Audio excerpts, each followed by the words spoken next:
BNP থেকে বহিষ্কৃত নেত্রী ব্যারিস্টার রুমিন ফারহানা। ব্যারিস্টার রুমিন ফারহানা 5 আগস্টের পর বারবার মুক্তিযুদ্ধের পক্ষে কথা বলেছেন, বারবার জাতির পিতার পক্ষে কথা বলেছেন, ধানমন্ডি 32 ভাঙা হয়েছে এটা নিয়ে প্রতিবাদ করেছেন। অর্থাৎ 5 আগস্ট পরবর্তী 71-এর প্রশ্নে রুমিন ফারহানা সবসময় আপোষহীন ছিলেন। তিনি বিএনপির সেই তথাকথিত মধ্যপন্থা অবলম্বন করেন নাই, তিনি তার জায়গায় স্থির ছিলেন, তিনি তার গার্ডসটুকু বজায় রেখেছিলেন, যার কারণে তাকে বিএনপি বহিষ্কার করে গত 17 বছরে রুমিন ফারহানার যে অবদান সেটা বিএনপি বেমালুম ভুলে যায়। ভুলে গিয়ে বিএনপি রুমিন ফারহানাকে ঠিক যেদিন খালেদা জিয়া পৃথিবীর মায়া ত্যাগ করে চলে যান ঠিক সেদিন রুমিন ফারহানাকে বহিষ্কার করা হয়, যেটা নিঃসন্দেহে বিএনপির একটা বোকামি ছিল। যে মানুষটা 17 বছর অনলাইনে বিএনপির পক্ষে লড়াই সংগ্রাম করলেন, যে মানুষটা এককভাবে সংসদকে জাগিয়ে রাখলেন, সংসদে বিএনপি নামক একটা রাজনৈতিক দলের অস্তিত্ব আছে সেটাকে জানান দিতে চাইলেন, জানান দিলেন, সেই রুমিন ফারহানাকে বিএনপি বহিষ্কার করলো। এটা রুমিন ফারহানা নিতে পারেন নাই, যার কারণে তিনি বিএনপির মনোনয়নের প্রত্যাশা না করে স্বতন্ত্র দাঁড়িয়ে হাসমার্কা প্রতীকে তিনি নির্বাচিত হয়েছেন।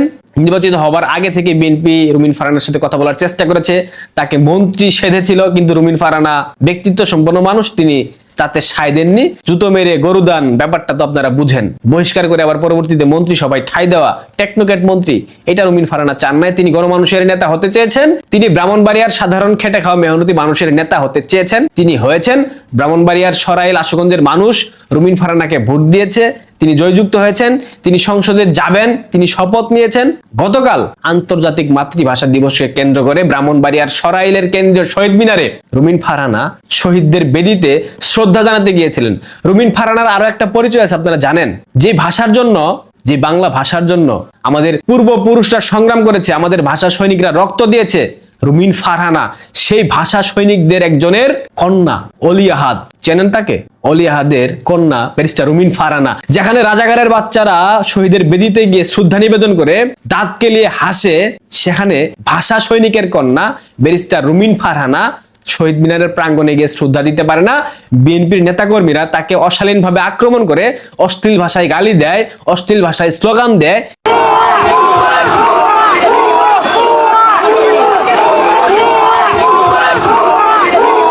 বিএনপি নেতাকর্মীরা তার নেওয়া পুষ্পস্তবক মাটিতে ছুঁড়ে ফেলে পায়ের নিচে পিষ্ট করে তাকে বাধা দেয়, তাকে ধাক্কা দেওয়ার চেষ্টা করা হয়।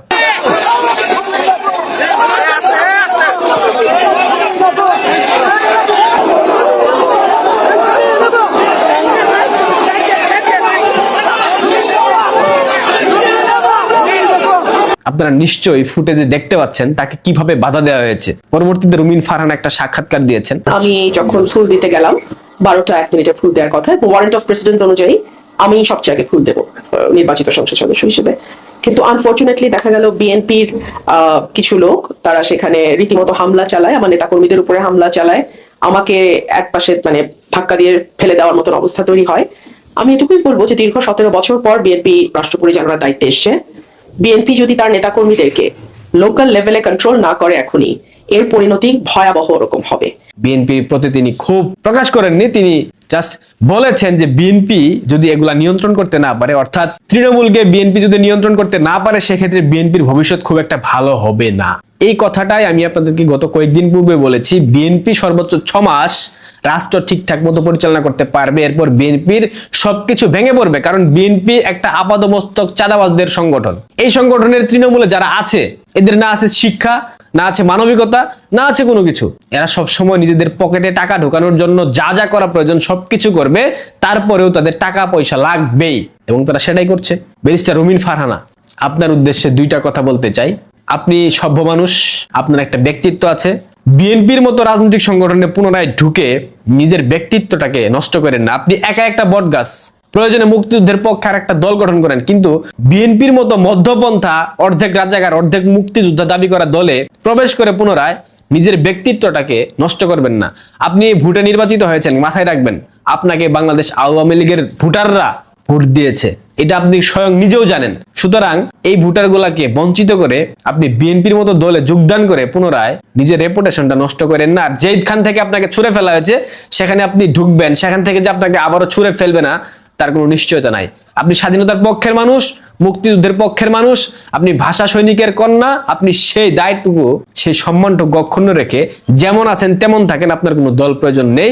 আর যদি একান্ত প্রয়োজন মনে করেন নিজে একটা দল গঠন করেন, সেটা আপনার জন্য ভালো হবে। ব্যারিস্টার রুমিন ফারহানার উপর বিএনপি গতকাল যে ঘটনা ঘটিয়েছে এইটার জন্য তীব্র নিন্দা জানাই, এছাড়া তো আসলে আমাদের কিছু করার নাই। ক্ষমতায় আসার কয়েকদিনের মধ্যে 21শে ফেব্রুয়ারির মতো রাষ্ট্রীয় দিবস পালন করতে হলো নতুন সরকারকে। বিরোধী দলীয় নেতা হিসেবে জামাতের আমিরের দায়ে পড়ে ফুল দিতে যাওয়া, মোনাজাতের রাজনীতি, অধ্যাপক ইউনূসের আমলের মতো রাষ্ট্রপতি থেকে বিচ্ছিন্ন থেকে শ্রদ্ধা জানানো এবং মব সন্ত্রাস জিয়ে থাকা, এমন বহু বিতর্ক এক রাতেই ছড়িয়ে পড়েছে নানা মহলে। রাষ্ট্রীয় দিবসে শ্রদ্ধা জানানো অনুষ্ঠানে অধ্যাপক ইউনূসের মতোই রাষ্ট্রপতিকে এড়িয়ে গেলেন নতুন প্রধানমন্ত্রী তারেক রহমান। অধ্যাপক ইউনূসের কিংস পার্টি বরাবরের মতো শহীদ মিনারে মব সন্ত্রাস চালালেও মব ছড়িয়ে পড়েছে প্রত্যন্ত অঞ্চলেও। মবের শিকার থেকে বাদ পড়েননি নতুন সংসদ সদস্য, যেটি করেছে সরকারি দলের নেতারাই। জয় বাংলা স্লোগান দিয়ে ফুল দেওয়ার অপরাধে দেশের 2টি জেলায় গ্রেপ্তারের ঘটনাও ঘটেছে। এসব কিছুর বাইরে জামাতের ফুল দেয়া আর মোনাজাতের রাজনীতি নতুন করে বিতর্কের জন্ম দিয়েছে। বিস্তারিত জানতে চলুন যাওয়া যাক বিশ্লেষণে। বাংলাদেশের রাষ্ট্রীয় আচারের ইতিহাসে 21শে প্রথম প্রহরে রাষ্ট্রপতি এবং প্রধানমন্ত্রী একসাথে শহীদ মিনারে আসাটা ছিল এক অলিখিত নিয়ম। অধ্যাপক ইউনূস ক্ষমতায় আসার পর থেকে ব্যত্যয় ঘটে সেই নিয়মের। রাষ্ট্রপতি মোহাম্মদ শাহাবুদ্দিন যখন দুদকের কমিশনার ছিলেন, তখন পদ্মা সেতু ইস্যুতে অধ্যাপক ইউনূসের অনেক কাহিনী বের করে নিয়ে এসেছিলেন। অধ্যাপক ইউনূস মোহাম্মদ শাহাবুদ্দিনের কাছে শপথ নিতে বাধ্য হলেও সেই ক্ষোভের কারণে রাষ্ট্রপতির মুখোমুখি হতে চাইতেন না। বিশেষ করে জাতীয় দিবসগুলোতে অধ্যাপক ইউনূস রাষ্ট্রপতি মোহাম্মদ শাহাবুদ্দিনকে এড়িয়ে চলতেন। এমনকি এই মুখোমুখি দেখা এড়ানোর জন্য রাষ্ট্রপতি জাতীয় ঈদগাহে নামাজ পর্যন্ত পড়তে যেতে পারেননি। ধারণা ছিল অধ্যাপক ইউনূসের যুগের অবসান হয়েছে, বাংলাদেশের ক্ষমতার কেন্দ্রগুলো স্বাভাবিক আচরণে ফিরে যাবে। কিন্তু নতুন সরকারের আমলে 21শে ফেব্রুয়ারিতে রাষ্ট্রপতি মোহাম্মদ শাহাবুদ্দিন এবং প্রধানমন্ত্রী তারেক রহমান আলাদাভাবে শহীদ মিনারে শ্রদ্ধা নিবেদন করেছেন। অধ্যাপক ইউনূস যখন রাষ্ট্রপতিকে এড়িয়ে চলতেন, তখন সমালোচকরা বলেছিলেন এটি রাষ্ট্রীয় সংহতির পরিপন্থী। রাষ্ট্রপতি রাত 12টা 1 মিনিটে ফুল দেন এবং তার চলে যাওয়ার পর রাত 12টা 8 মিনিটে প্রধানমন্ত্রী তারেক রহমান বেরিয়ে আসেন। তবে শহীদ মিনারের সবচেয়ে বিতর্কিত বিষয় ছিল ডক্টর শফিকুর রহমানের উপস্থিতির ধরন। তিনি এবার কেবল জামাতের আমির হিসেবে নয়, বরং জাতীয় সংসদের বিরোধী দলীয় নেতা হিসেবে সেখানে উপস্থিত হয়েছিলেন। দর্শক, একটি বিষয় লক্ষণীয়, জামাত ইসলামী দলগতভাবে শহীদ মিনারে শ্রদ্ধা জানায়নি, কিন্তু তাদের আমির 11 দলীয় জোটের সংসদ সদস্যদের নিয়ে ফুল দেন। সাংবাদিকদের প্রশ্নের জবাবে ডক্টর শফিকুর রহমান অত্যন্ত সতর্কতার সাথে একে রাষ্ট্রীয় আচারের অংশ বা স্টেট প্রোটোকল হিসেবে বর্ণনা করেছেন। জামাত দীর্ঘকাল ধরে শহীদ মিনার বা মূর্তি কেন্দ্রিক শ্রদ্ধাকে ধর্মীয়ভাবে নাজায়েজ বা বিতর্কিত বলে এড়িয়ে চলেছে। কিন্তু 2026 সালের পরিবর্তিত রাজনৈতিক প্রেক্ষাপটে যখন তারা সংসদের প্রধান বিরোধী দল, তখন সেই অবস্থান থেকে সরে আসা বা অন্তত কৌশলগত নমনীয়তা দেখানো ছাড়া তাদের গতি নেই। এর আগে 21শে ফেব্রুয়ারিতে জামাতের সহযোগী সংগঠনগুলোর উদ্যোগে শোভাযাত্রা ও আলোচনা সভা হলেও 52 ভাষা আন্দোলনের 74 বছরের দলের কোনো আমিরকে কেন্দ্রীয় শহীদ মিনারে ফুল দিতে দেখা যায়নি। এই প্রেক্ষাপটে এবারের উপস্থিতি রাজনৈতিক ও সামাজিক অঙ্গনে আলোচনার জন্ম দিয়েছে। শহীদ মিনারে শফিকুর রহমানের সঙ্গে উপস্থিত ছিলেন বিরোধী দলীয় চিফ হুইপ নাহিদ ইসলাম, সংসদ সদস্য এটিএম আজহারুল ইসলাম, হাসনাত আব্দুল্লাহ ও আক্তার হোসেন সহ জোটের অন্যান্য নেতারা। পুষ্পস্তবক অর্পণের পর বিরোধী দলীয় নেতা হিসেবে মোনাজাত পরিচালনা করেন। শ্রদ্ধা নিবেদন শেষে সাংবাদিকদের মুখোমুখি হন জামাতের আমির। এতদিন কেন জামাত শহীদ মিনারে আসেনি, এমন প্রশ্নের জবাবে তিনি বলেন, রাষ্ট্রীয় আচার হিসেবে এটা তার দায়িত্ব। বিরোধী দলীয় নেতা হিসেবে সঙ্গীদের নিয়ে তাকে আসতে হবে, তাই তিনি এসেছেন। জামাতের আমিরের বক্তব্য থেকে স্পষ্ট তিনি আসলে বাধ্য হয়েই শহীদ মিনারে গিয়েছিলেন। শহীদ মিনারে একজন সাংবাদিক যখন প্রশ্ন করেন জামাত কি এখনো শহীদ মিনারে ফুল দেয়াকে নাজায়েজ মনে করে, তখন আমিরের বিরক্তি ছিল দেখার মতো। তিনি প্রশ্নকর্তার দিকে ইঙ্গিত করে বলেন, এমন একটি পবিত্র দিনে আপনি এ ধরনের প্রশ্ন কেন করছেন? এই উত্তরটি মূলত একটি ইলেকট্রিক শক এড়ানোর কৌশল। তিনি পুরনো বিতর্কগুলোকে খুঁচিয়ে তুলতে চান না, বরং বর্তমানে সংসদীয় বিরোধী নেতা ইমেজটিকে আরো পোক্ত করতে চান। জামাতের এই দ্বিমুখী অবস্থান অর্থাৎ দলগতভাবে না গিয়েও ব্যক্তিগতভাবে বা পদাধিকার বলে যাওয়া দলটির সমর্থকদের মধ্যে এক ধরনের অস্বস্তি তৈরি করেছে। এই কারণে প্রস্তুতি না থাকা সত্ত্বেও ডাকসু নেতাদের তড়ি ঘড়ি করে শহীদ মিনারে যেতে দেখা গেছে। আবার জামাতের আমির যখন বিদায় নিচ্ছিলেন তখন রাজাকার রাজাকার বলে অনেককে দুধুনি দিতে শোনা গেছে। এবারে 21শে ফেব্রুয়ারিতে জামাতের আমিরের ফুল দেওয়ার চেয়ে বেশি আলোচনার ঝড় তুলেছে মোনাজাতের রাজনীতি। শহীদ মিনারে ফুল দেওয়ার পর সাধারণত 1 মিনিট নীরবতা পালন করা বা খালি পায়ে বেদিতে দাঁড়িয়ে শ্রদ্ধা জানানো হয়েছিল গত 74 বছরের রীতি। কিন্তু 2026 সালে দেখা গেল এক বিশাল পরিবর্তন, মোনাজাতের আওয়াজ।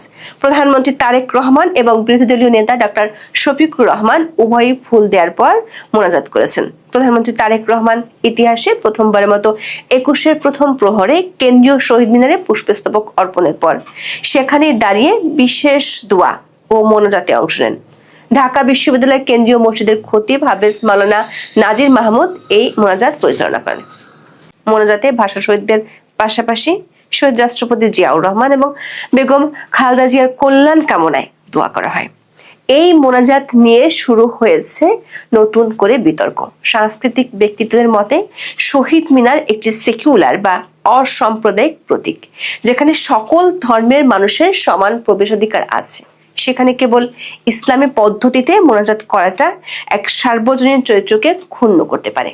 অন্যদিকে ক্ষমতাসীনদের সমর্থকদের মতে যেহেতু ভাষা শহীদদের অধিকাংশই মুসলমান ছিলেন, তাই তাদের জন্য দোয়া করাটা একটি স্বাভাবিক ধর্মীয় এবং মানবিক দায়িত্ব।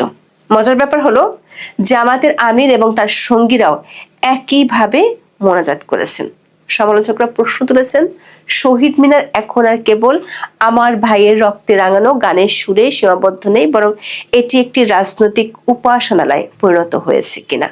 রাজনৈতিক বিশ্লেষকরা মনে করছেন এটি বাংলাদেশের রাজনীতির একটি ইসলামিক টার্ন, যেখানে প্রতিটি জাতীয় অনুষ্ঠানের সাথে ধর্মীয় অনুষঙ্গ যোগ করে সংখ্যাগুরু জনমতের কাছে গ্রহণযোগ্যতা বাড়ানোর চেষ্টা চলছে।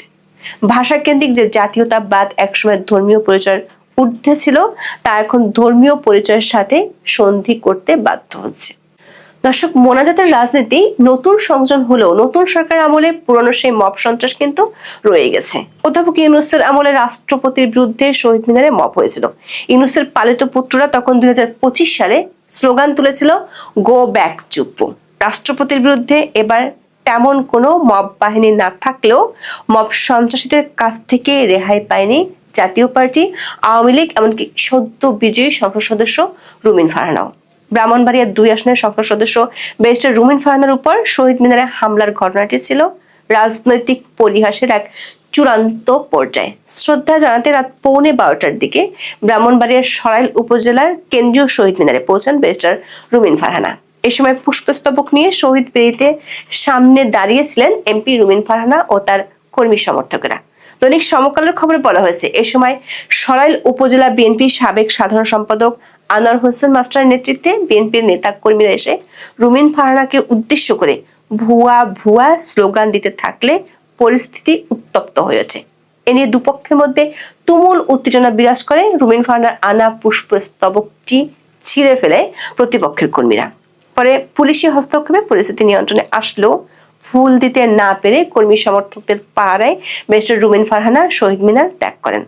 ঘটনার পর রাত 12:30টার দিকে এমপি রুমিন ফারহানার কর্মী সমর্থকেরা ঢাকা সিলেট মহাসড়কের শাহবাজপুর এলাকায় অবরোধ করে এই ঘটনার বিচার দাবি করেন।